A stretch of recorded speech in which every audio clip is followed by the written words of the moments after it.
තියෙනවා. අධ්‍යාපනයේ ලබමින් හිටපු දුවදරුවන්ට තමයි මේකෙන් ලොකු බලපෑම් වෙලා තියෙන්නේ කියලා අපි කවුරු කෙනෙක් කිව්වොත් ඒක අහක දාන්න පුළුවන් කාරණාවක් එහෙම නෙවෙයි. ඒ නිසා වයිබර් රේඩියෝ අපි හැම විටම උත්සාහ කරනවා. ඒ අනාගතයේ ඉච්ඡ දරුවන්ට යම්කිසි අඩුපාඩුවක් නොවෙන්න වගකීම් යුතු මාත්‍යක් විදිහට අපෙන් මොනවද කෙරෙන්න ඕන කියන ප්‍රශ්නෙට නිවැරදි උත්තරයක් හොයාගන්න.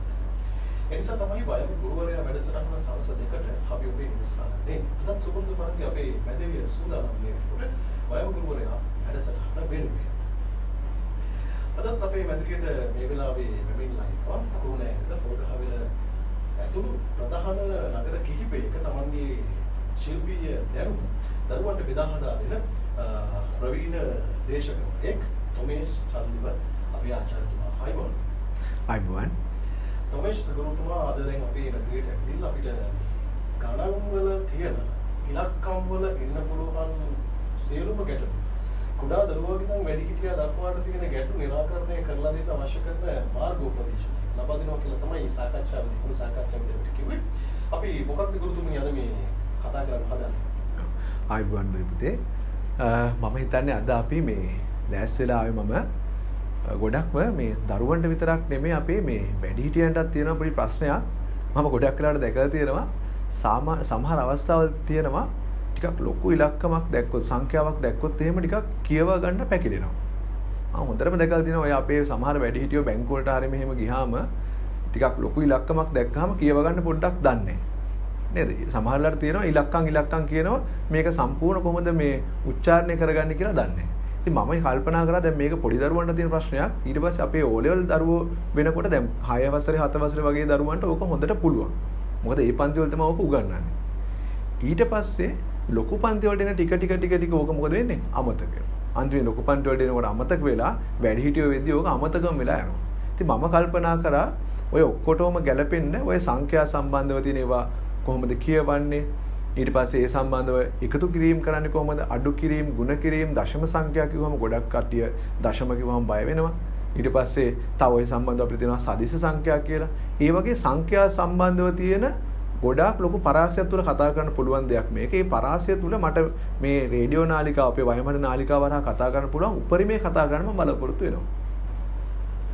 ඒ වගේම දැන් පුදුමා ප්‍රකාශ කරලා මගේ වැඩිහිටි කට්ටියට මේ ඉලක්කම් කියවා ගැනීමේ ගැටලු තියෙනවා කියන කාරණාව අපි ප්‍රායෝගිකව දකින දෙයක් නේ. මේවට උත්තරයක් හොයාගන්න තමයි අපි අද මේ පැයම වෙන් කරන්නේ. නිසා අවශ්‍ය වෙනකම් දිගටම වයිබර් යහන්න කියලා අපි මතක් කිරීමක් කරනවා. එතකොට මේක මේ නිවැරදිව මේ ඉලක්කම් කියවා ගැනීමේ කටයුත්ත පුහුණු කරන්න ඕන ප්‍රායෝගික භාවිතාවක් තියෙනවද?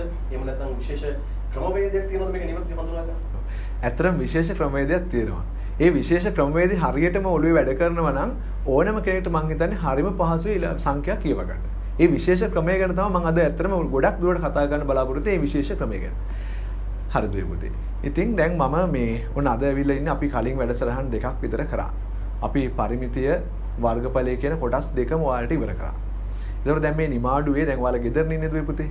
දැන් ඔයාලා ඔය ගෙදර ඉන්න ගමන් මම ඉදත් ඔයාලට කිව්වා සෙල්ලමට විතරක් කාලය යොමු කරලා හරියන්නේ නැහැ. අපි දැන් පාඩම් වැඩවලටත් කාලය යොමු කරන්න වෙලා තියෙනවා. මොකද දැන් ඔන්න ඉස්කෝලත් පටන් ගන්න දින නියම වෙලා තියෙනවා.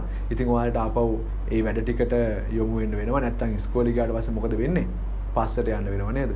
මොනවද පස්සට යන්න වෙන්නේ? ඇයි දැන් උගන්නපු ඒවා මතක නැහැ නේද? කරේ කොහෙද කියලා මතක නැහැ. ඒ නිසා දැන් ඉතින් ඔය නැටුවා සෙල්ලම් කරා ඇති නේද? ටීවී බැලුවා එහෙම ඇති. දැන් ඉතින් ටික මොකද වෙන්නේ? පොත් ටිකෙන් පොඩ්ඩක් පෙරලා බලලා මම මේ කියන්නේ ගණන් ගැන විතරක් නෙමෙයි දුවේ පුතේ. අනික් විෂයන් පවා නේද? හැමදේම නැවත දැන් ටික ඕන ලෑස්ති කරගන්න වෙනවා. එහෙම වුණොත් එහෙම පුළුවන් ඉස්කෝලේ ගියාට පස්සේ අර අපේ ගුරුවරයන්ගෙන් බැනුම් අහන්නේ නැතුව නේද? මේගොල්ලෝ මොනවද මේ කරලා ආවේ ගෙදර කියලා බැනුම් අහන්නේ නැතුව හරිම පහසුවෙන් මැට්‍රික් කරගන්න යන්න පුළුවන්. දැන් ඇති. දැන් මේ කාලේ හොඳටම ඇති. දැන් ඔන්න ලෑස්ති වෙන්න ආපහු වැඩ ටික පටන් ගන්න. හරිද දුවේ පුතේ? එහෙනම් ඔයාලා අපේ මේ කතාව මම තව ටිකක් වැදගත් දේවල් කියන්නම් ඔයාලට. ඒ කියන අතර ඔයාලා කොලයක් පෑනක් එහෙම ලෑස්ති කරගන්න ලෑස්ති කරගෙන අද මම දෙනවා ටිකක් ලියා ගන්න දේවල්. වැදගත් දේවල් කියනවා මම ලියා ගන්න. ඒවා ටික ලියා ගන්න ලෑස්ති කරගන්න අපේ මේ සාකච්ඡාව යන අතරතුර. ඉතින් දුවේ පුතේ මම හිතන්නේ ඔයාලා දැන් මේ ඉස්කෝලේ පටන් ගන්න දවසත් රජයෙන් මේ නිවේදනය කරා නේද? දැන් ඔයාලා දන්නව ඇති කවද්ද පටන් ගන්න කියලා. ඉතින් ඒ නිසා ඔයාලට දැන් ආපහු පොට්ටි එළියට අරගෙන පාඩම් ටික පොඩ්ඩක් පෙරලලා බලලා මේ අපි කතා කරන දේවල් වලට අදාළ පාඩම් ඔය හැම වසර ශ්‍රේණියෙම තියෙනවා. දැන් මම එදා පරිමිතිය කතා කරා. පරිමිතියට අදාළ ගැටලු හැම ශ්‍රේණියෙම තියෙනවා. ඊට පස්සේ වර්ගඵලය ගැන කතා කරා. වර්ගඵලයට අදාළ ගැටලුත් හැම ශ්‍රේණියෙම තියෙනවා. දැන් මේ අද කතා කරන දේ හැම ශ්‍රේණියෙම විතරක් නෙමෙයි අපේ ජීවිතේටත් ඔය පුතේ ඕනෙනවා. හදිසියට ඔයාලා අපි හිතමු ඔය හරි බැංකුවකට ගියා කියලා හිතන්න. නේද? හදිසියේ අපි හිතමු ලොතරැයියක් දිනුම් ඇදුවා කියලා ඇදුණා කියලා. ලොතරැයියක් දිනුම් ඇදලා ලොතරැයිය දිනුම් ඇදීම කියව ගන්න බෑ. ලැජ්ජාවටපත් වෙනව නේද? ඉතින් ඒ නිසා මේ අද කතා කරන කොටස උනේ ජීවිතේටත් ගොඩක් වැදගත්. ඒ නිසා මං හිතන්නේ අම්මලා තාත්තලා ඉන්නවනම් අම්මලා තාත්තලා ටිකක් අහගෙන හිටියට කමක් නැහැ. මොකද අපේ දුවල පුතා දැන් මේ දවස්වල ගෙදරින් ඉගෙන ගන්න. ගෙදරින් ඉන්න වැඩිහිටියන්ගෙන් තමයි ඉගෙන ගන්න. මොකද පන්තිකට යන්න විදියක් නැහැ. ඉස්කෝලේ නැහැ නේද? ඒ නිසා මම හිතන්නේ දෙමව්පියොත් මේක චුට්ටක් අහගෙන හිටියොත් දරුවෝ ඊළඟට අහනකොට පැහැදිලි කරන්න පහසුයි. හරිද ඔය පුතේ? දැන් ඔයාලා කොලයක් පෑනක් එහෙම ගත්තනේ. දැන් අපි එදිනදා ජීවිතයේ භාවිතා කරන ඉලක්කම් තියෙනවනේ. මොකක්ද ඒ ඉලක්කම් ක්‍රමයට කියන නම? අපි බහුතරයක් පාවිච්චි කරන්නේ හින්දු අරාබි ඉලක්කම් නේද? මොනවද හින්දු අරාබි ඉලක්කම් වලට අයිති වෙන්නේ?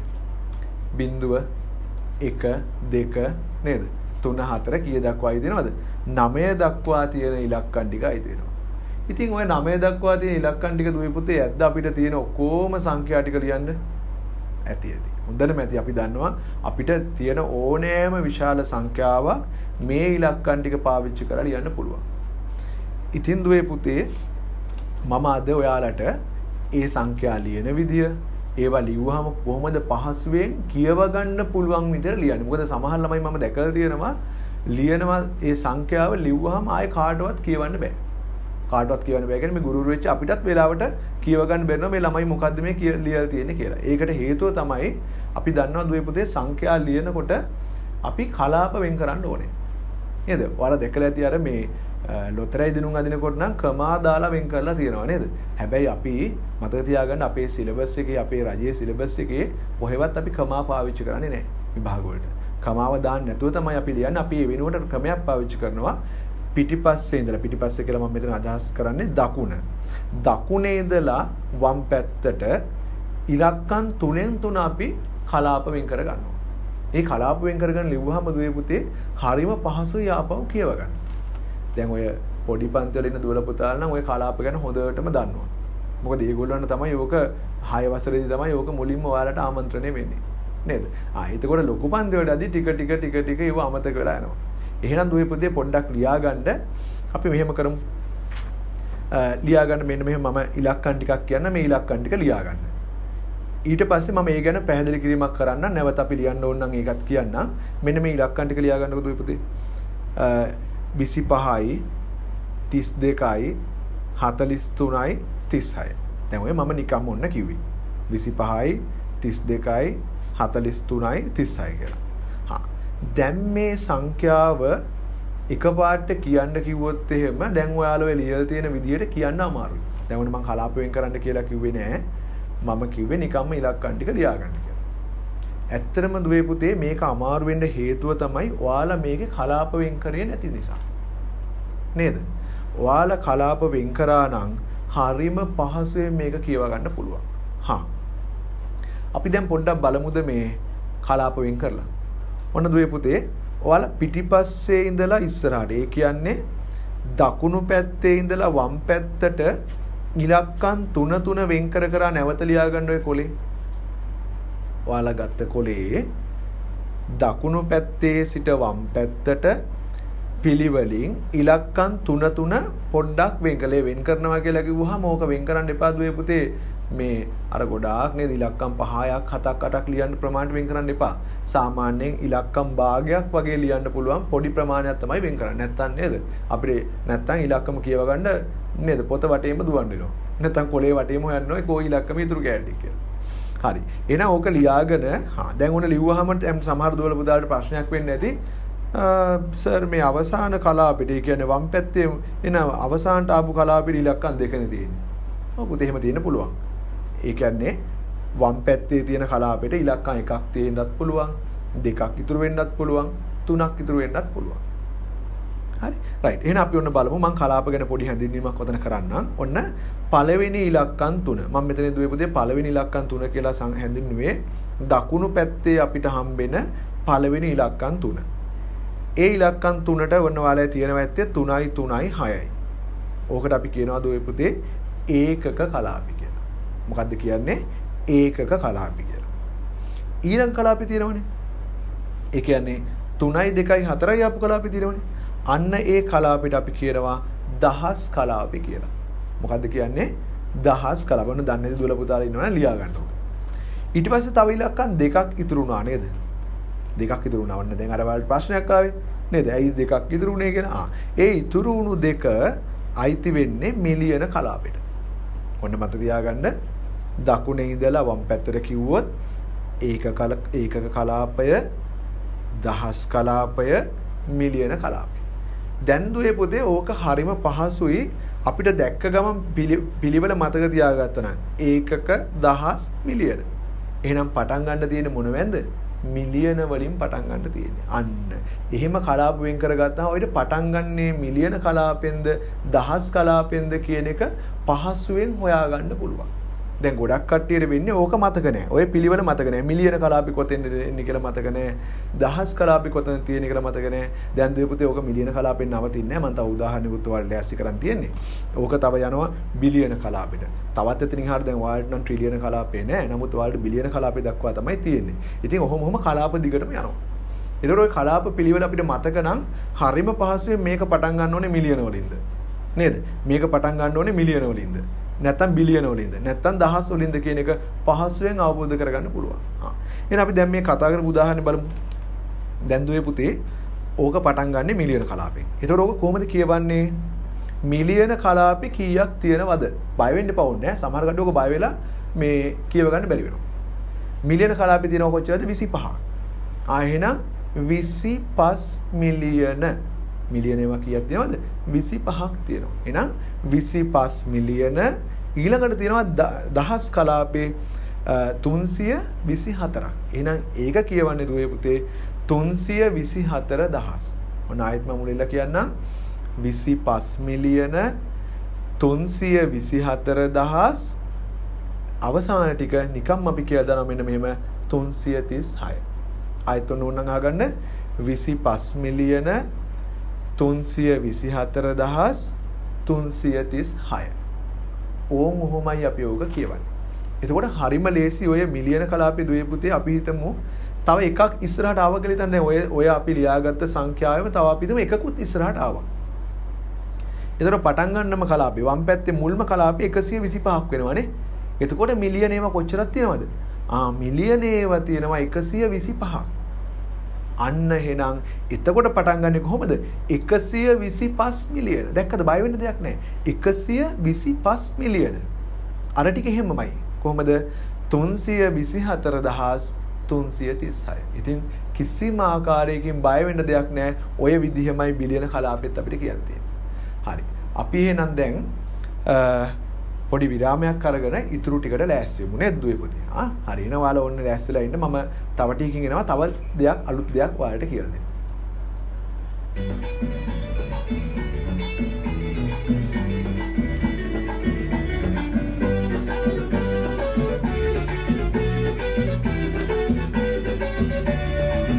උගතවන ශිල්පයමයි මතු රැගෙන ඒ ආද මම පහදා දෙන්න.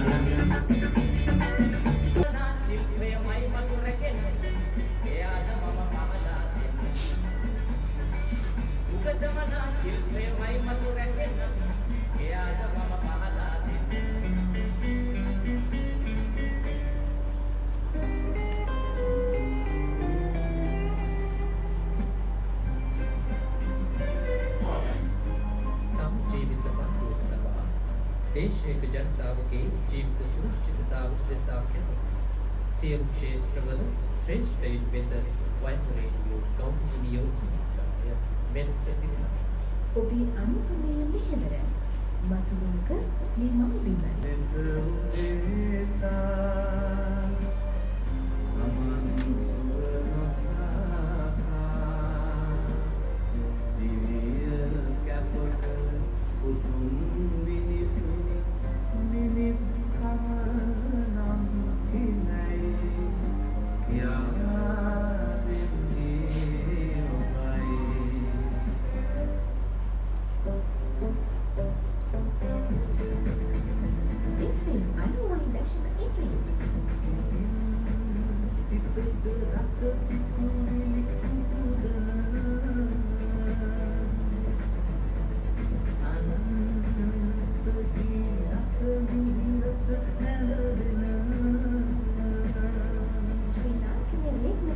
එක්වන වයවර සලකුණ.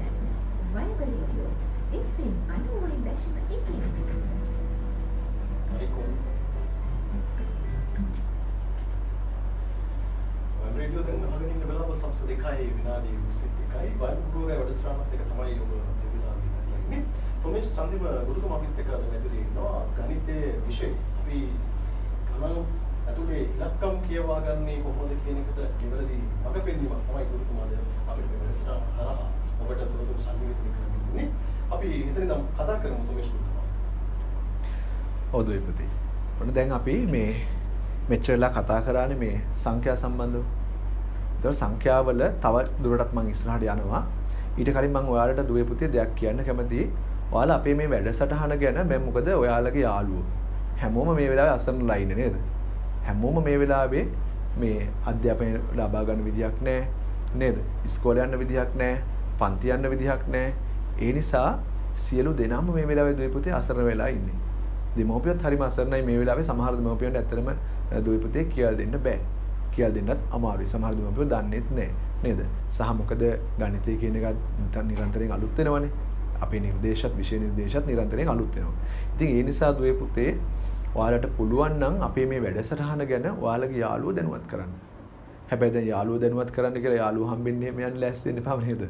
මොකද මේ අපි ඉන්නේ වසංගත රෝගයක් පැතිරලා යන කාලෙකනේ. ඒක නිසා දුවේ පුතේ ඔයාලට පුළුවන් නම් යාළුවන්ට කියන්න මෙහෙම වයමාන රේඩියෝ නාලිකාවෙන් මෙහෙම රේඩියෝ ගණිත පන්තියක් පැවැත්වෙනවා. ආවල් වෙලාවට පැවැත්වෙන්නේ. ඒක ඇහුම්කන් දෙන්න කියලා පුළුවන් නම් ඔයාලගේ යාළුවන්ට කියන්න. සහ ඔයාලට පුළුවන් මේ මගහැරන පාඩම් හරි කාට හරි මේ මුල් පාඩම් මගහැරුණා නම් මගේ තියෙනවා තොමේස් චන්දිම කියලා YouTube channel එකක්. YouTube නාලිකාව. ඉතින් දුවේ පුතේ මම ඒකේ දැන් අපිට මේ ගණන් සම්බන්ධව රේඩියෝ නාලිකාවකින් කරනකොට මේවා පේන්නේ නැහනේ. නේද? අන්න ඒ channel එකේ මම ඔයාලට දාලා තියෙනවා වීඩියෝසුත් එක්කම මේ ගණන් පාඩම් ටික දාලා තියෙනවා. ඉතින් දුවේ පුතේ ඔයාලට පුළුවන් ඒකටත් ගිහිල්ලා දැන් අන්තර්ජාලය භාවිතා කරන්න පුළුවන් දුවලා පුතාලට පුළුවන් ඒකටත් ගිහිල්ලා ඒකෙන් මේ කොටස් මේ අද කරන අපේ වැඩසටහනත් මම ඒකට තව දවස් කීපකින් උදාහරනවා. සහ තවත් අවශ්‍ය තරම් අපිට මේ පාඩම් ඒකේ තියෙනවා. ඉතින් ඒවත් ඔයාලට පුළුවන් දුවේ පුතේ බලලා ගොඩක් දේවල් ඉගෙන ගන්න පුළුවන්. නේද දුවේ පුතේ? අනික යාළුවෙක්ට උදව් කරනවා කියන කාට හරි ඉගෙන ගන්න උදව් කරනවා කියන එක දුවේ පුතේ ලොකු පිනක්. නේද? ඒකම තමයි අපිට අනිත් පැත්තට පිහිටන්නේ ඉගෙන ගන්න පුළුවන් වෙන්නේ. ඉතින් ඒ නිසා අපි කාටවත් මේ කියන්නේ නැතුව හොරෙන් ඉගෙන ගන්න ඕනේ කියලා එහෙම අපි හිතන්න හොඳ නැහැ. ඒ නිසා අපි පුළුවන් තරම් යාළුවන්ටත් කියන්න මේක අහන්න නේද? දන්නේ දෙයක් තියෙනවා නම් කියලා දෙන්න නේද? ඒ විස්තරේ මතක ඇතුව කියන්න. මොකද අපි එහෙම කාට හරි කියලා දුන්නොත් හරි කාට හරි උදව් කරොත් හරි අපිට ඒක නැවත ලැබෙනවා. ඉතින් ඒ නිසා දුවේ පුතේ ඔයාලා පුළුවන් තරම් ඔයාලගේ යාළුවෝත් මේ සම්බන්ධව දැනුවත් කරන්න. හරි දුවේ පුතේ. අපි දැන් බලමුකෝ අර නවත්තපු තැනින් තව ටිකක් ඉස්සරහට ගිහිල්ලා. දැන් මගේ දුවල පුතාලා කල්පනා කරනවා ඇති මේ කලාප අපි නම් කරානේ. කලාප නම් කරන්න කලින් ඔයාලා තව එකක් ඉගෙන ගන්නවා. මට මේ වෙලාවේ මේකත් පොඩ්ඩක් මතක් කරන්න හිතුණා. මොකද ඒකට හේතුව අපේ මේ සාමාන්‍ය පෙළ පන්තියට ලං වෙන්න සාමාන්‍ය පෙළ විභාගයට ලං වෙන්න ගොඩක් දුවල පුතාලට පොඩි පන්ති වල කියලා දෙන චූටි දේවල් අමතකයි. ඉතින් ඇත්තටම චූටි දේවල් අමතක වුණාම ලොකු දේවල් කොහොමත් වරදිනවා. නේද? ලොකු වැඩ වලට අත ගහන්න බෑ දුවේ පුතේ අපි පොඩි දැන් දන්නේ නැතුව. ඒ නිසා මට ඒකත් චුට්ටක් මතක් කරලම ඉස්සරහට ගියොත් හොඳයි කියලා හිතුණා. දැන් අපි සංඛ්‍යාවක් ගත්තොත් එහෙම අපි දන්නවා සංඛ්‍යාවක එක ස්ථාන කියලා තැනක් තියෙනවා. 10 ස්ථාන කියලා තැනක් තියෙනවා. 100 ස්ථාන කියලා තැනක් තියෙනවා. නේද? 10 ස්ථානය, දසදහ ස්ථානය, 100ක් දහ ස්ථානය ඔහොමම දිගටම එක ඉලක්කමෙන් ඉලක්කමත් අපිට ස්ථාන නම් කරන්න පුළුවන්. ඒකත් මම චුට්ටක් මතක් කරන්නම් දුවේපදේ. දැන් අපි ඉස්සලා නම් කරේ කලාපෙනේ. මම දැන් ඔයාලට ඔන්න අලුත් කොටසක් කියලා දෙනවා. කොහොමද අපි මේ එක ඉලක්කමෙන් එක ඉලක්කම නම් කරන්නේ සහ කොහේ ඉඳලාද නම් කරන්නේ කියලා. දැන් දුවේපදේ අපි සංඛ්‍යාවක් ගත්තොත් එහෙම අපි හිතමු 3583 කියන සංඛ්‍යාව කියලා හිතන්න. කී සංඛ්‍යාව 3583. ඒවල පොතක් තියෙනවා නම් කොලයක් තියෙනවා ලියා ගන්න දුවේ පුතේ 3583 කියලා. දැන් ඕකේ දකුණු පැත්තේ තියෙනවනේ 3ක්. ඒ දකුණු පැත්තේ තියෙන 3 තමයි එක ස්ථානය වෙන්නේ. සමහර දුවල පුතාලට ඕක මතක එකේ ඒවා කියනවා. ඒකේ ප්‍රශ්නයක් නැහැ. ඔයාලට මතක තියෙන විදිහට ඒක මතක තියාගන්න. එක ස්ථානයේ හෝ එකේ ඒවා. ඊළඟට තියෙනවා 3න් වම් අත පැත්ත 8ක් තියෙනව නේද? 8 තියෙනවනේ. ඒ 8ට අපි කියනවා 10 ස්ථානය නැත්නම් 10 ඒවා කියලා. මොනවා කියලාද කියන්නේ? 10 ඒවා කියලා. හරිද පුතේ? ඊළඟට එතනින් තවත් වමට එකක් අපි පැන්නොත් එහෙම ඔන්න එතන තියෙනවා අපිට 5 හම්බ වෙනවා. දැන් දුවේ පුතේ ඔය 5 කියන්නේ මොකද්ද ස්ථානේ? සිය ස්ථානේ. 5 කියන්නේ මොකද්ද ස්ථානේ? සිය ස්ථානේ. ඕක අපි සීයේවා කියලාත් සමහර දුවල පුතාලා මතක තියාගෙන ඉන්නවා. එතනින් එහාට තවත් එකක් අපි වම් පැත්තට පැන්නොත් ආයෙ අපිට 3ක් හම්බ වෙනවා නේද පුතේ? මොන 3 ඒවා දෙකක් තියෙනවා පටල ගන්න හේම්පා කවුරුවක්වත් නේද? වම් අත පැත්තේ කෙළවරෙත් 3ක් තියෙනවා. දකුණු අත පැත්තේ කෙළවරෙත් 3ක් තියෙනවා. මම දැන් මේ කතා කරන්නේ අවසානට මේ කතා කරන්නේ වම් අත පැත්තේ අපිට ඉස්සරහින්ම හම්බෙන ඉලක්කම 3 ගැන. ඔය 3 මොනේවද දුවේ පුතේ? 10 වනේද? 10 ස්ථානය කියලා අපි කියන්නේ. ඔය සමහර දුවල පුතාලා මම දන්නවා 10 ස්ථානයේ 10 ස්ථානයේ පටල ගන්නවා. ඉතින් ඒක දුවේ පුතේ පටල ගන්න එපා. 10 ස්ථානය කියන්නේ 10 ඒවා 10 ස්ථානය කියලා කියන්නේ 10. ওই දෙක එක ළඟ යන හින්දා සමහර ළමයි මම දැකලා තියෙනවා ඇත්තටම පටලගෙන ලියනවා. අපි පන්තිවලදීම ගොඩක් දැකලා තියෙනවා දුවල පුතාලා ලියන්න කිව්වහම සමහර කට්ටියට වැඩි අවබෝධයක් නැහැ මේක ලියන්නේ කොතනින්ද මේක ලියන්නේ කොතනද කියලා. එහෙනම් 10 ස්ථාන කියලා කියන්නේ 10 ඒවා 10 ස්ථාන අපි 10 කියලා කියන්නේ 10 ස්ථාන කියලා කියන්නේ දුවේ පුතේ 10 ඒවා. එතකොට බලන්න දැන් මේ ඔය සංඛ්‍යාව සම්බන්ධව අපි තවදුරටත් කතා කරොත් ඕකේ දකුණු පැත්තේ කෙළවරේ තියෙන 3ෙන් පෙන්වන්නේ එක ඒවා කිව්වනේ. ඒතර එක ඒවා කීයක් උතන පෙන්නනවද? දුවේ පුතේ උතන එක ඒවා 3ක් පෙන්නනවා. ඒ 3 දාලා තියෙන්නේ එකේ ඒවා 3ක් තියනවා කියලා කියන්නේ. එතනින් එහාට තව එකක් වම් පැත්තට පැන්නාම අපිට හම්බ වෙනවා 8. ඒ කියන්නේ 10 ස්ථානෙ. ඒ 8ෙන් පෙන්වන්නේ කොච්චරද දුවේ පුතේ? 10 ඒවා 8ක්. 10 ඒවා 8ක් කියලා කියන්නේ කොච්චරද? 80. නේද? 10 ඒවා 88ක් කියලා කියන්නේ 80. එතනින් එහාට අපි තව එකක් වමට පැන්නොත් කීයද අපිට හම්බෙන්නේ? අන්න අපිට 5 හම්බෙනවා. ඔය 5 කියලා අපි කිව්වේ සිය ස්ථානනේ. ඕකෙන් කොච්චරද පෙන්වන්නේ? කොච්චරද නිරූපණය කරන්නේ? 105. එතකොට දුවේ පුතේ 105ක් කියලා කියන්නේ 500ක්. නේද? 105ක් කියලා කියන්නේ 500ක්. ඊට පස්සේ එතනින් එහාට තවත් වමට එකක් පැන්නොත් අපේ මුලින්ම තියෙන 3 සංඛ්‍යාව නේද? 3 ඉලක්කම හම්බෙනවා. ඒ 3 ඉලක්කමෙන් පෙන්වන්නේ 10 නේද? 10 කීයද පෙන්වන්නේ? 3ක් පෙන්නනවා. ඒ කියන්නේ කොච්චරද? 3000ක් දුවේ පුතේ. එහෙනම් ඔයාලට ඕක ප්‍රසාරණය කරලා කියන දිග ඇරලා නේද? ওই සංඛ්‍යාව දිග ඇරලා ලියන්න පුළුවන්. ප්‍රසාරණය කරලා ලියද්දි කොහොමද ලියන්න පුළුවන් වෙන්නේ ඕක? 3000 එකතු කිරීම 500 එකතු කිරීම 80 එකතු කිරීම 3. හරිම පහසුයි. දැක්ක නේද? ඔහොම තමයි ওই සංඛ්‍යාව හැදිලා තියෙන්නේ. 10 3යි 100 5යි 10 8යි 1 3යි. ඉතින් ඔය විදිහට අපි ඉලක්කමෙන් ඉලක්කමත් මේ සංඛ්‍යා මොකද කරන්නේ? වෙන වෙනම නම් කරලා නැත්නම් වෙන වෙනම හඳුනා ගන්නවා. හරිද පුතේ? හරි. දැන් ඔන්න ඒක මම පොඩ්ඩක් මතක් කරේ. ඔය අපේ සමහර දුවල පුතාලට ඔය සම්බන්ධවත් ගැටලුවක් තියෙනවා කියලා මම දන්නවා. සමහර දුවල පුතාලා ඉන්නවා ඔය සම්බන්ධව පැහැදිලි අවබෝධයක් නැහැ. රයිට්. අපි දැන් ඊට පස්සේ අපි බලමු තව අර කලාප වලට වෙන් කරන්න බෑ. තව ටිකක් අභ්‍යාස කරමු. මම දැන් මේක කියන්නම්. ඔයාලා මාත් එක්ක ලියා ගන්න හොඳට අහගෙන ඉඳලා ලියාගෙන ඒ අභ්‍යාස ටික කරන්න බලන්න ඔයාලටත් ඒක පුළුවන්ද කියලා. සහ මේ වැඩේ අතාරින්න එපා දුවේ පුතේ. මේක අමතක වෙන්න නිසා නිතර කරන්න. නේද? ඔයාලට පුළුවන් නම් ටක් ගාලා කොලේක මේ ටික ලියාගෙන මේ ලොකු අමාරු දෙයක් නෙමෙයි දුවේ පුතේ. ඔයාලට පුළුවන් ඉස්කෝලේ යනකොට ඔයාලා යන්නේ මේ ස්කූල් වෑන් එක නැත්නම් පාසල් වෑන් රථයක නම් ඔයාලට පුළුවන් ඒක යන ගමන් මේ ටික කොලේක ලියාගෙන ගියා කියව ගන්න පුළුවන්. අමතක වෙනවද? නෑනේ. අමතර කාලයක් වෙන් කරන්න අවශ්‍ය වෙන්නේ නෑ නේද?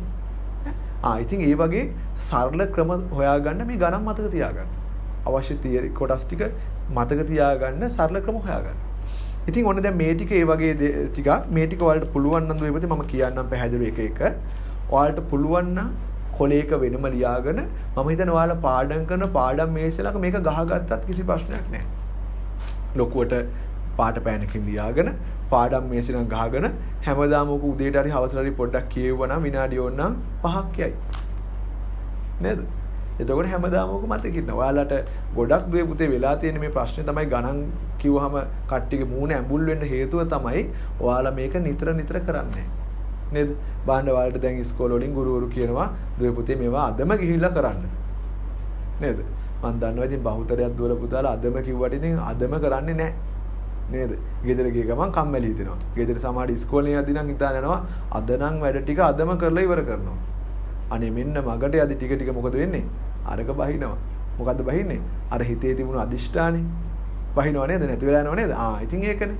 ඉතින් ඒකට කරන්න තියෙන්නේ නැවත නැවත මතක් කරගන්න. ඇයි මම මේක අදම හිතනවා අදම කරනවා කියලා හිතුවේ? ඇයි දුවේ පුතේ අද මම ගිය සතියේත් ඔයාලට පොඩ්ඩක් ඕක මතක් කරා. මමත් මේක මේ ආයෙ මතක් කරන්නේ ඔයාලටත් නැත්තම් ඕක අමතක කරනවා.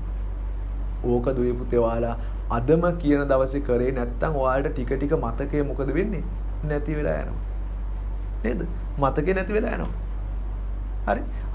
ඒ මතකේ නැති වෙන එක වළක්වා ගන්න තමයි අපි ඕක නිතර නිතර මතක් කරන්නේ. ඉතින් හරිම සරලයි මේ ගණන් සම්බන්ධව අපිට තියෙන සූත්‍ර වෙන්න පුළුවන්. දැන් මම ගිය සතියේ ඔයාලට කියලා දුන්නා සූත්‍ර ගොඩක්. නේද? ඒ සූත්‍ර ටික ඔයාලා ලියා ගන්නත් ඇති. දැන් මේක අපි පන්තියක වගේ වුණා නම් මම ප්‍රශ්න කීපයක් අහපු ගමන් මම දන්නවා කවුද වැඩ කරේ කවුද වැඩ කරේ නැත්තේ කියලා. දැන් මේකේ මට ප්‍රශ්න අහන්න විදියක් නැහැනේ. ඒකින්ද බමයි ටික ඕන බේරුණා. හරිද ඔයපොතේ? ඉතින් ඒ නිසා ඔයාලා ඕක අමතක වෙන්න දෙන්න එපා නිතර නිතර මතක් කරගන්න. දැන් අපිටත් බෑනේ දුවේ පුතේ නේද? ඉස්කෝල වල ගුරුවරුන්ටත් බෑ හැමදාම හැම කොටසම මතක් කරන්න බෑනේ. එහෙම නැත්නම් අලුත් කොටසක් උගන්වන්න බැරි වෙනවා. ඉතින් ඒ නිසා ඔයාලා දැනගන්න තම තමන්ට අදාළ වගකීමක් ලෙස ඒක නැවත මතක් කර ගැනීම හොද්දට හිතේ තියාගන්න. හරි. එහෙනම් ඔන්න කොලයක් කරන් ලියා ගන්නකො. අපි පල්ලෙහාට ලියාගෙන යමු දුවේ පුතේ. හරි. ඉස්සර ලියා ගන්න මම ඉලක්කම් වශයෙන් කියන්නම් ඊට පස්සේ කලාප වෙන් කරලා මේ කොහොමද ඒක කියවන්නේ කියලාත් කියන්නම්. මෙහෙම ලියා ගන්න 45යි පොඩි ඉඩක් ඇරලා 285. 45යි පොඩි ඉඩක් ඇරලා 285. දැන් ඔය මොකද්ද? දැන් ඔයාලා හිතෙන් හිතා ගන්න බලන්න මොකද්ද ඔය සංඛ්‍යාව කියලා. මමත් කියනවා. මොකද්ද ඔය සංඛ්‍යාව දුවේ පුතේ? ඕකේ දහස් කලාපය තියෙනවා ඒකක කලාපය තියෙනවා. කීයද දහස් කලාපය තියෙන්නේ? 45ක් තියෙනවානේ. දැන් ඔයාලා කොලේ පේනවා ඉතින් 45ක් තියෙනවා. එහෙනම් ඔක කියවන්නේ කොහමද? 45285. හරිම ලේසි නේද? දහස් කලාපයේ 45ක් තියෙන නිසා පටන් ගන්නේ 45000. හරිම ලේසි නේද? 45285. හරිම ලේසි. අවශ්‍ය කට්ටිය ලියා ගන්න ඕන. හරි දුවේ පුතේ. අපි තව එකක් යමු. මම මේක දැන් ඉලක්කමෙන් ඉලක්කම වන ක්‍රමානුකූලව වැඩි කරගෙන ඉන්නේ. එතකොට කාටවත් පැටලෙන්නේ නැහැ. ගෙදර ඉන්න මම හිතන අම්මලා තාත්තලාට උනත් ඕක පැටලෙන්නේ නැහැ. හරිම පහසුයි ලියාගත්තා නම් මේක කොහොමද කියවන්නේ කියන එක තේරුම් ගන්න පුළුවන්. ඊළඟට දුවේ පුතේ ලියා ගන්න මෙහෙම 353යි පොඩි ඉඩක් ඇරලා 426. 353යි පොඩි ඉඩක් ඇරලා 426. දැන් බලන්න ඕකෙත් මොනවද කලාප කියලා? දහස් කලාපයේ තියෙනවා ඒකක කලාපේ තියෙනවා. නේද දුවේ පුතේ? දහස් කලාපේ කීයද තියෙන්නේ? 353ක් තියෙනවා නේද? කීයද තියෙන්නේ? 353ක් තියෙනවා. එහෙනම් 1000 කොච්චරද ඔය තියෙන දුවේ පුතේ? 353. එහෙනම් ඕක අපි කියන්නේ දුවේ පුතේ 353426 කියලා. කොහොමද කියන්නේ? 353426. දැක්කද?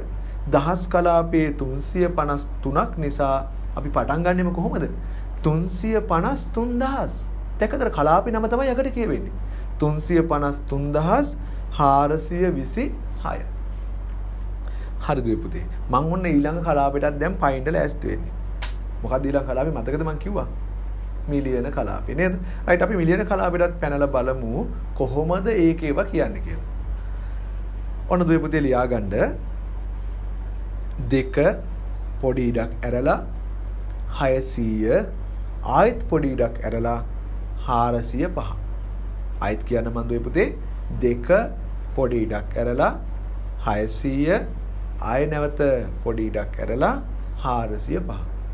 දැන් දුවේ පුතේ ඔන්න පිටිපස්සේ ඉඳලා මතක් කරන් ඉන්න මොනවද මේ කලාප කියලා අපි ඉගෙන ගත්තේ? මොකද්ද කලාපේ? දකුණු පැත්තේ පළවෙනි කලාපේ තියෙන්නේ ඒකක කියලා. ඒකක කලාපේ. ඊළඟට වමට එකක් පැන්නොත් දහස් කලාපේ. තව එකක් වමට පැන්නොත් මිලියන කලාපේ. හරිම ලේසි. ඒකක දහස් මිලියන. එහෙනම් දැන් කීයද දුවේ පුතේ පටන් ගන්නෙ? මිලියන වලින් පටන් ගන්නෙ. මෙතන මිලියනම කීයක් තියෙනවද? කීයක් තියෙනවද? දෙකක් තියෙනව නේද දුවේ පුතේ? අන්න එහෙනම් දෙමිලියන. අපි සාමාන්‍යයෙන් 2 මිලියන කියලා කියන්නේ හැදුවේ පුතේ ඈ. hina යනවනේ එහෙම ගියොම චුට්ටක්. 2 මිලියන කියලා නේද? එහෙම කියන්නේ අපි කියන්නේ දෙමිලියන. කොහොමද කියන්නේ? දෙමිලියන. දෙමිලියන 600,000. දැක්කද? දහස් කලාපේ 600ක් තියෙනවා. ඒක කියන්නේ 600,000. දෙමිලියන 600,405. දැක්කද? දුවේ පුතේ මිලියන කලාපෙදි මිලියන කියලා කියවෙනවා. දහස් කලාපෙදි දහස් කියලා කියවෙනවා. ඒක කලාපේ තමයි නිකම්ම කියලා දාන්නේ. ඔන්න ආයෙත් මම කියන්නම් දෙමිලියන 600,405. ඔන්න දැන් ඒකත් හරි දුවේ පුතේ. මම කියවනේ මම පියවරෙන් පියවර යන්නේ කියලා. අපි තව ඉලක්කමක් වැඩි කරලා බලමු. දැන් සමහර දුවල පුතාලා ඉන්නවා මම දන්නවා ඕකේ මැදට බිංදුව එහෙම ආවම හරි අමාරුයි කියව ගන්න. මම ඒවත් ඉස්සරහට දෙනවා ඈ. මොකද ඉලක්කම් ඔක්කොම තියෙනවා නම් පහසුවෙන් ලියන. මම දැක්කා තියෙනවා සමහර දුවල පුතාලා ඉලක්කම් තියෙනකන් ලියන්නම් අනේ සර් බිංදුව આવුත් නම් හරි අමාරුයි. ඇයි බිංදුව ආවම කියව ගන්න තේරෙන්නේ නැහැ. දැන් මේ කොහොමද කරන්න කියලා. මම ඒ වගේ උදාහරණات කීපයක් ඉස්සරහට කියලා දෙන්නම් දුවේ පුතේ. හරි අපි මේකත් බලමු. මේකත් ඒ වගේ බිංදුව තියෙන එකක්. ඔන්න ඉස්සලම ලියන්න ඕනේ අපි 42 කියලා. 42 පොඩි ඉඩක් ඇරියා. ඊළඟ ලියන්න දුවේ පුතේ 500 ආයෙත් පොඩි ඉඩක් ඇරියා 200. ආයෙත් උනක් කියන්න මම 42 පොඩි ඉඩක් ඇරියා 500 පොඩි ඉඩක් ඇරියා ආයෙ 200. දැන් දුවේ පුතේ ඕකෙත් බලන්න කලාප ටික. දැන් හරිම ලේසි ඕන්න. දැන් ඉස්සර වගේ අපි වෙලා ගන්න අවශ්‍ය නැහැ මේ ඒකක දහස් මිලියන. ඒකක දහස් මිලියන. දැන් මිලියන කලාපේ කොච්චරක් තියෙනවද? 42ක් තියෙනවා. එහෙනම් දැන් මේක කියන්නේ කොහොමද? 42 මිලියන. කීයද කියන්නේ? 42 මිලියන. ඊළඟට දහස් කලාපේ කීයක් තියෙනවද? 500ක් තියෙනවනේ. ඒක කියන්නේ 500,000. 42 මිලියන 500,200. අගටම තියෙන 200ක් නිසා. ඔන්න ඒකත් මම හිතනවා දුවල පුතාලට තේරෙන්නේ නැති කියලා. අපි බලමු දුවේ පුතේ තවත් එකක්. දැන් මම කියවනේ එක එක යන්නේ කියලා. තවත් එකක් අපි වැඩි කරලා බලමු. මේකත් ලියා ගන්න බල ඔය පොතේම. ඔන්න මේක තියෙන මෙහෙම දුවේ පුතේ 400 පොඩි ඉඩක් ඇරියා 300 පොඩි ඉඩක් ඇරියා 600. 400 300 600. ඕන් දැන් අර බිංදු ටිකක් වැඩිපුර අවිල්ල තියෙනවා. දැන් කොහොමද කියවන්නේ? බලන්න ඒකක දහස් මිලියන කියන කලාප තුනම තියෙනවා නේද ඔය පුතේ? මිලියන කලාප කීයක් තියෙනවද? 400. එහෙනම් බය වෙන්න එපා. 400 මිලියන. කොහොමද කියන්නේ? 400 මිලියන. දහස් කලාපේ 300යිනේ. 300,000. කීයද? 300,000. ඊළඟට තියෙනවා 600ක්. එහෙනම් මේක කියවන්නේ එකපාර කියවුවොත් එහෙම දුවේ පුතේ 400 මිලියන 300,000 600. ඊළඟට මම පයින්නවා ඊළඟ කලාපෙට. දැන් මම කිව්වනේ ඒකක දහස් මිලියන එතනින් එහාට අපිට හම්බෙන්නේ මොකද්ද? බිලියන කියන කලාපය. දැන් අපේ 6 වසර දක්වා 6 වසර ඉඳලා එතනින් උඩ දක්වා දුවල පුතාලට ওই බිලියන කලාපය දක්වා තමයි විශේෂයෙන්ම මතක තියාගන්න වෙන්නේ. එතනින් එහාට ඕනනම් තියෙනවා ට්‍රිලියන කියලා කලාපෙකුත් තව තියෙනවා. හරිද පුතේ? අපි ඒකත් බලමු කොහොමද කියලා. ඔන්න මම ආයෙ සංඛ්‍යාවක් කියන වලට ලියා ගන්න මෙහෙම 5 පොඩි ඉඩක් ඇරියා 230 පොඩි ඉඩක් ඇරියා 835 පොඩි ඉඩක් ඇරියා 123. ආයෙත් උනක් කියන්නම් 5 පොඩි ඉඩක් ඇරියා 230 පොඩි ඉඩක් ඇරියා 835 පොඩි ඉඩක් ඇරියා 123. දැන් දුවේ පුතේ උන අමතක නම් ආයෙ මුලින්ම බලා ගන්න. අග අපි දකුණු පැත්තේ මුලින්ම අපිට හම්බෙන කලාපය වෙන්නේ මොකද්ද? ඒකක කලාපය. වමට එකක් ගියොත් දහස් කලාපය. වමට එකක් ගියොත් මිලියන කලාපය. ඔන්න දැන් දුවේ පුතේ තවත් එකක් වමට යනවා. මොන කලාපෙද? බිලියන කලාපය. එහෙනම් මේක කොහොමද අපි දුවේ පුතේ කියවන්නේ? බිලියන ඒවා කීයක් තියෙනවද? 5ක් තියෙනවා නේද? එහෙනම් 5 බිලියන. සාමාන්‍යයෙන් අපි 5 බිලියන කියලා එහෙම කියන්නේ 5 බිලියන. 5 බිලියන කියලා කිව්වත් වරදක් නෑ. නමුත් අපි අර සමහර දේවල් තියෙනවා දුවපොතේ භාවිතයේ තියෙනවා නේද? සමහර දේවල් තියෙනවා භාවිතයේ තියෙන දේවල් තියෙනවා භාවිතයේ නැති දේවල් තියෙනවා නේ. ඒකට අපි භාවිතා කරද්දී භාවිතා ගන්නේ 5 බිලියන 230 මිලියන මිලියන කලාපේ තියෙනවා දුවපොතේ 230ක්. ඒ නිසා 230 මිලියන 835,123. මොන ආයෙත් මං කියන්නම් 5 බිලියන 230 මිලියන 835,123යි කියලා තමයි අපි ඕක කියවන්නේ. හරි නේද පුතේ? රයිට් මම තව එකක් කියන්නම්. ඕන දැන් ඔයාලට මම අර කියවනේ මැදට බිඳුව ආවම ගොඩක් තමයි මේ දුවල පුතාලා අපේ මොක ටිකක් පැකිලෙනවා ලියන්න කියලා. බය වෙනවා. ලියා ගන්න බැරි වෙනවා. අනේ මම මේක කොහොමද ලියන්නේ කියලා බලනවා නේද? ආන් ඒ වගේ උදාහරණයක් මම මේ දැන් කියන්න යන්නේ. මේක බලන්න පොඩ්ඩක්. ලියා ගමු ඕන පැහැදිලිව ලියා ගන්න. මේක ඉතාල වැදගත් දුවේ පුතේ. 40 ලියන්න ඉස්සලම. චූටි ඩක් ඇරලා බිංදු 3ක් දාන්න ඕන බිංදුව මොනවත් වටිනාකම් නැහැ වෙන බිංදු තියෙන්නේ. ඊට පස්සේ තව පොඩි ඩක් ඇරලා ආයෙත් බිංදු 3ක් දාන්න. ආයෙත් බිංදු 3ක් දාන්න. හරි. ඊට පස්සේ ආයෙත් පොඩි ඩක් ඇරලා 453 දාන්න. මොන ආයෙත් මම කියන්නම් 40යි පොඩි ඩක් ඇරියා බිංදු 3යි නැවත පොඩි ඩක් ඇරියා බිංදු 3යි නැවත පොඩි ඩක් ඇරලා 453 කියලා ලියාගන්න. හරි. දැන් මේ දුවල පුතාට සමහර හිතෙන්න පුළුවන් ඇයි මේ මැදට බිංදු දාන්නේ නේද? සමහර දුවල පුතා හිතනවා අපි බිංදුවට නම් කිසි වටිනාකමක් නැහැ බිංදුවයි කියන්නේ කියලා ඉගෙන ගන්න නේද? ඇයි මේ බිංදු 3ක් දාන්නේ බිංදු 3 දාන්නේ? ඉතින් ඔක නොදා ලියන්න පුළුවන්. දෙපොතේ වඩා මේක හිතන්නකෝ. ওই බිංදුව තිබුණ නැත්තම් එහෙම ලොකු ප්‍රශ්නයක් වෙනවා නේද? මොකද්ද ප්‍රශ්නේ? ඇයි දැන් ඔයාලා ඔය අම්මලෙන් තාත්තලෙන් සල්ලි එහෙම ඉල්ලගද්දි අගට බිංදු වැඩිපුර තියෙනවද ඉල්ල ගන්න කැමති අඩුවෙන් තියෙනවද? හිතලා බලන්නකෝ. කට්ටිය කැමති අගට බිංදු වැඩි වෙනවට නේද? එහෙනම් ඉතින් බිංදුවට වටිනාකමක් නැහැ කියලා අතහැරලා දැම්මොත් එහෙම හොඳට තියෙයිද? පේනව නේද?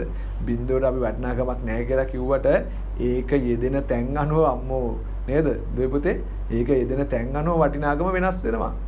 නේද? වටිනාකම ඉතා විශාල වෙනවා. නේද? ඒ වගේ තමයි මේ වගේ අවස්ථාවල දුවේ පුතේ අපිට බිංදුව නොදා යන්න බෑ. නොදැම්මොත් එහෙම ඔයාලා වැරදි. තේරෙනවනේ? බිංදුවට ලොකු වටිනාකමක් තියෙනවා පුතේ. බිංදුවට බිනම ගත්තාම තනියම ගත්තාම බිංදුවට වටිනාකමක් නැති වුණාට නේද? අපිට බිංදුව තවත් ඉලක්කම් එක ගත්තාම ගොඩක් වටිනවා. විශේෂයෙන් අපි හිතමු 5 ලියලා අගට බිංදුව දානවා. දැන් කීයක්ද? 50යිනේ. තව බිංදුවක් දානවා. දැන් කීයද? 500යි. නේද? තව බිංදුවක් දානවා. දැන් කීයද? 5000යි. 5000 කොලයක් එහෙම දෙන්නම් කිව්වොත් නේද? ඒ නිසා වුණ දුවේ පුතේ බිංදුව තනියම අපිට වටින්නේ නැති වුණාට බිංදුව තව ඉලක්කම් එක්ක නම් වටිනවා සෑහෙන්න. ඒකෙන් තමයි හොඳටම තියන්නේ බිංදුවට තව ඉලක්කම් එක්ක එකතු වුණාම වටිනාකම අපිට සෑහෙන්න බලපානවා. හරි. දැන් එහෙනම් අපි මේකත් කියලා බලමු කොහොමද කියන්නේ කියලා. දැන් දුවේ පුතේ අපි ලියාගත්ත එක ඒකක කලාපේ තියෙනවා නේද? ඒකක කලාපේ තියෙන 453ක්. ඊළඟට තියෙනවා දහස් කලාපේ. බිංදු බිංදු බිංදු. නේද දුවේ පුතේ? ඊළඟට තියෙනවා මිලියන කලාපේ බිංදු 3ක්. ඊළඟට තියෙනවා බිලියන කලාපය 40ක්. දැන් දුවේ පුතේ නිකන් හිතන්න ඔය මිලියන කලාපේ දහස් කලාපේ තියෙන බිංදු 6 අයින් කරොත් එහෙම අර 40 මොන කලාපෙට දෙන්නේ? නිකම්ම දහස් කලාපෙට එනවා. දැක්කද? අර වටිනාකම 40 බිලියන කලාපෙට තල්ලු කරලා තියෙන කවුරු විසින්ද? බිංදුව විසින්. නේද? බිංදු ටික දාලා තමයි 40 බිලියන කලාපෙට තල්ලු කරලා තියෙන්නේ. එහෙනම් දුවේ පුතේ මේක කියවන්නේ මෙන්න මෙහෙම. 40 බිලියන. 40 බිලියන. මිලියනත් නැහැ, දහසුත් නැහැ. ආයෙ තියෙන්නේ ඒකක. කීයද? 453. දැක්කද? ආයෙ මෙතනදී මිලියනයි දහසුයි කියවන්න යන්නේ නැහැ. මොකද ඒක කියවන්න දෙයක් නැති නිසා. බිංදු බිංදු බිංදු බිංදු බිංදු බිංදු කියන්නේ නේද? ඒ නිසා අපි ඔක් කියවන්නේ දුවේ පුතේ 40 බිලියන 453 කියලා. ඔච්චරමයි. 40 බිලියන 453. හරි දෙවියන්. ඔන්න දැන් අපි මේ සම්බන්ධව ගොඩක් දේවල් කතා කරනවා. දැන් අපි පොඩි විරාමයක් අරගෙන මම ඊළඟට ඔයාලා ලෑස්ති වෙන්නේ මේ සංඛ්‍යා සම්බන්ධව තව ඔයාලට පොඩි ගැටලු තියෙනවා. මේ ඔයාලා අහලා තියෙන සදිශ සංඛ්‍යා කියලා. ඒ සම්බන්ධව මට පුළුවන් මේ රේඩියෝ නාලිකාව හරහා කරන්න පුළුවන් උපරිම ප්‍රමාණය කියලා දෙන්න තමයි ඊළඟට ලෑස්ති වෙන්නේ. එහෙනම් අපි මද විරාමයක් අරගෙන ආයෙ ලෑස්ති වෙමු.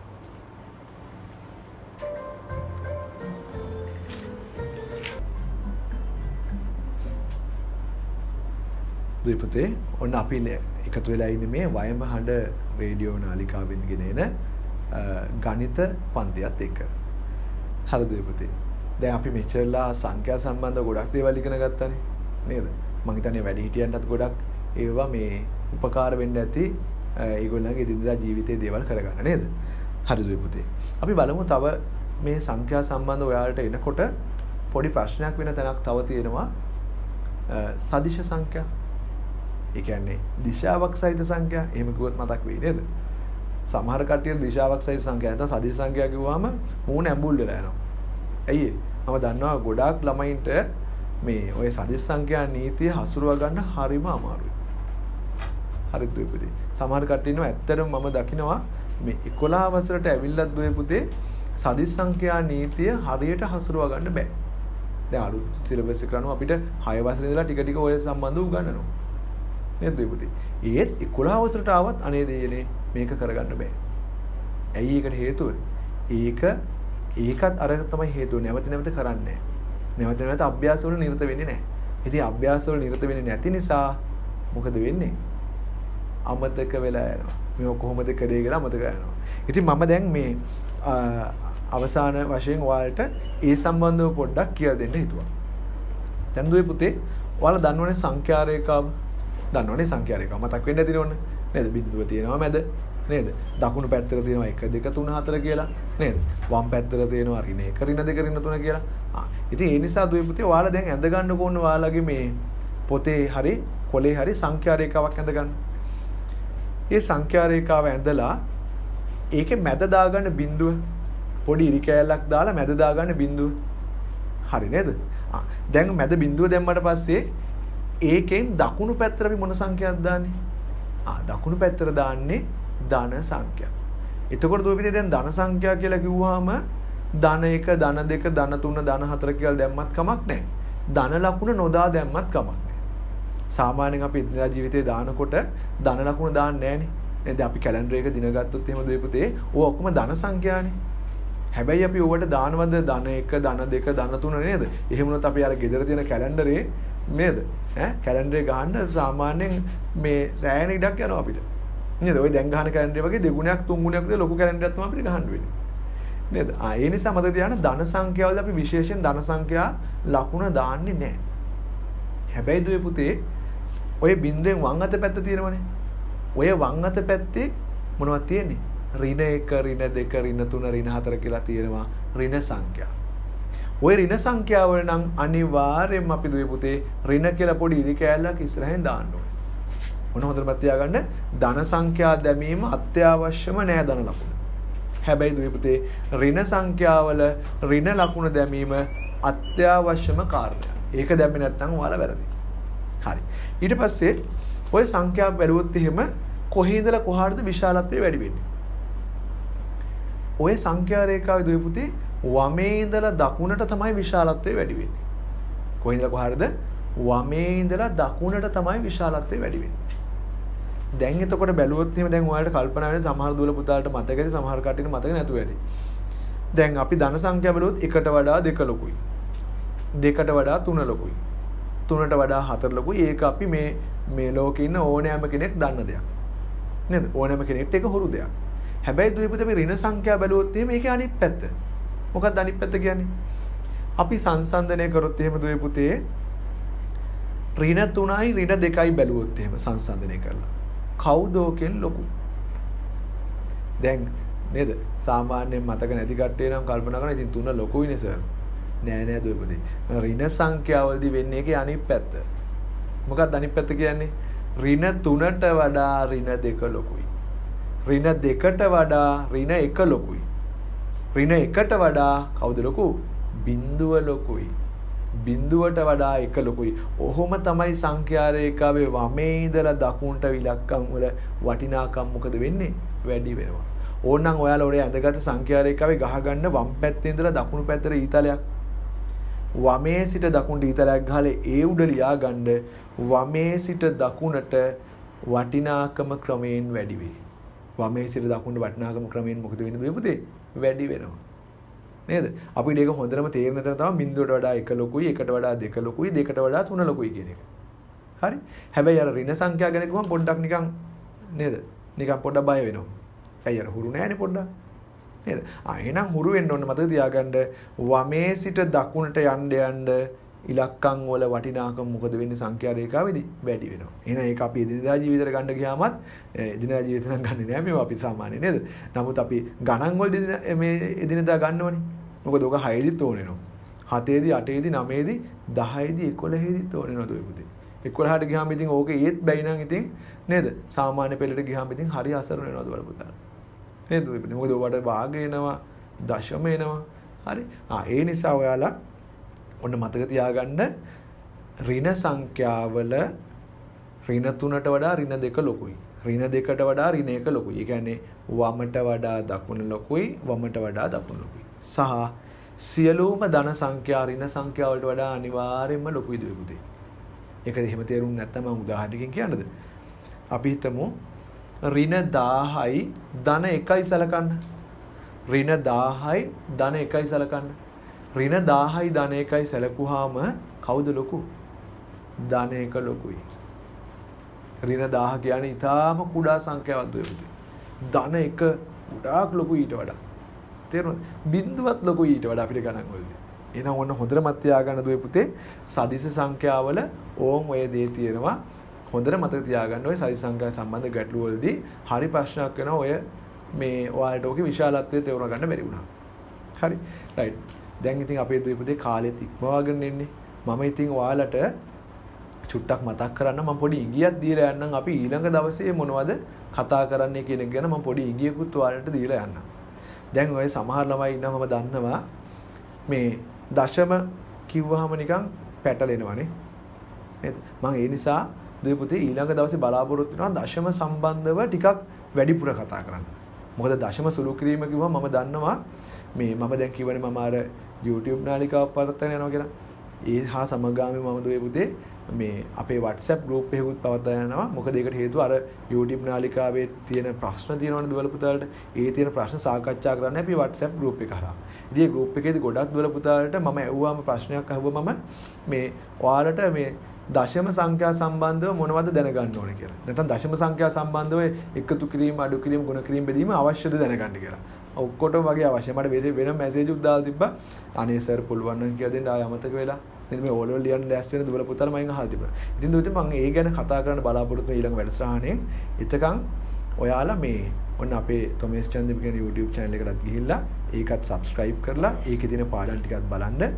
කාට හරි මේක අහන්න බැරිනවා නම් මම ඉදිරියේදී මේ වැඩසටහනත් ඒකට දාන්න බලාපොරොත්තු වෙනවා. එහෙනම් දුවේ පුතේ අදට මම සමුගන්නම්. අපි ඊළඟ දවසක අර කිව්ව කොටසත් එක තවත් අලුත් කොටස් අරගෙන මම එන්නම්. එහෙනම් එතකන් සියලු දෙනාටම ආයුබෝවන්.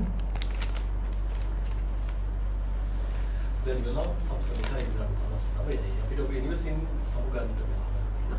අතෝසේ වය කුළුරේ වැඩසටහනට නැති නාමයේ ගණිතාචාර්ය තොමස් චන්දිම තුමා. ඔබතුමන්ට ස්තුතියි කියන ගමන් අපිට తాවකාලික සමුගැනීමක් දෙන්න යලිත් වුණ ගැසීමක බලාපොරොත්තුවක් අරගෙන ඉන්න ඔබට සුබ දවසක්.